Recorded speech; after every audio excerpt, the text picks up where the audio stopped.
एक बार माता पार्वती ने भगवान शिव से कहा कि प्रभु, मैंने पृथ्वी पर देखा कि जो व्यक्ति पहले से ही अपने दुखी है, आप उससे और ज़्यादा सुख प्रदान करते हैं। जो सुख में है, आप उसे दुख नहीं देते।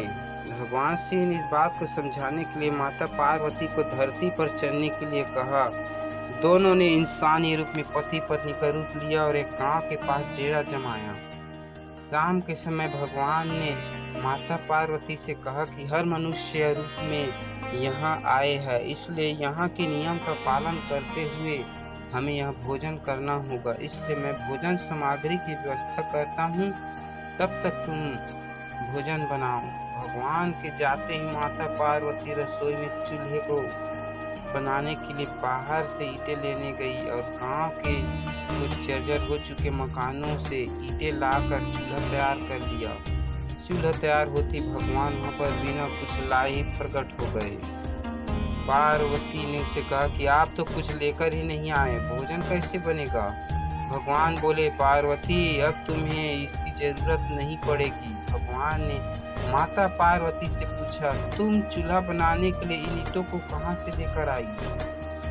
तो इस पर माता पार्वती ने कहा, प्रभु, इस गांव में बहुत से ऐसे घर भी है जिसका रख रखाव सही ढंग से नहीं हो रहा है। इसकी जर्जर हो चुकी है, दीवारों से ईंटें निकाल कर ले आई।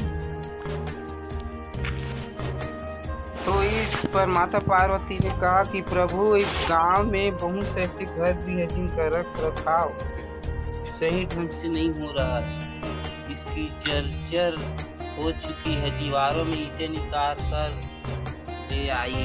भगवान ने फिर कहा, जो घर पहले से खराब थे, तुम्हें उन्हें और खराब कर दिया। तुम ईंटें उन सही घरों की दीवार से भी तो ला सकती थी। माता पार्वती बोली, प्रभु, उन घरों में रहने वाले लोगों ने उसका रख रखाव बहुत सही तरीके से किया है और वो घर सुंदर भी लग रहे हैं। ऐसे में उसकी सुंदरता को बिगाड़ना उचित नहीं होता। भगवान बोले, पार्वती, यही तुम्हारे द्वारा पूछे गए प्रश्न का उत्तर है। जिन लोगों ने अपने घर का रख रखाव अच्छी तरह से किया है, यानी सही कर्मों से अपने जीवन को सुंदर बना रखा है, उन लोगों को दुख कैसे हो सकता है? मनुष्य के जीवन में जो सुखी है वो अपने कर्मों के द्वारा सुखी है, जो दुखी है वो अपने कर्म के द्वारा दुखी है। इसलिए हर एक मनुष्य को अपने जीवन में ऐसे ही कर्म करने चाहिए जिससे कि इतनी मजबूत और खूबसूरत इमारत खड़ी हो कि कभी कोई भी उसकी एक ईंट भी निकालने ना पाए।